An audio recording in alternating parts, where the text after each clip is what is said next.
Les dégâts sont encore visibles cet avant-midi. On peut voir de nombreux débris encore qui jonchent là, le long du boulevard Sainte-Geneviève à Chicoutimi-Nord. C'est qu'il y a un jeune homme, un piéton de 18 ans, qui a violemment été frappé par un véhicule cette nuit dans les environs de minuit. Malheureusement, il a dû être transporté à l'hôpital et on craignait pour sa vie. Il y a également le conducteur qui a été transporté en centre hospitalier afin de traiter un choc nerveux.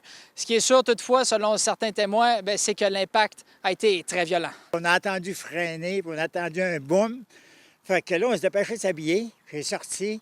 Puis le monsieur, il criait, celui qui l'a frappé. C'est sûr qu'il criait fort, puis venez m'aider, puis au secours. Puis quand j'étais arrivé, il était couché, le monsieur. Il était pas mal blessé. Des enquêteurs spécialisés en collision de la police de Saguenay se sont rapidement déplacés sur les lieux afin de tenter de comprendre ce qui s'est passé. Toutefois, rapidement, certaines théories ont été écartées. On s'explique mal qu'est-ce qui est arrivé dans cet accident. Les patrouilleurs sur place ont vérifié l'état du conducteur pour voir s'il y avait de la présence de boissons au drap. Plusieurs résidents du secteur se questionnent à savoir si l'éclairage ou même la limite de vitesse pourrait être en cause dans ce genre d'incident.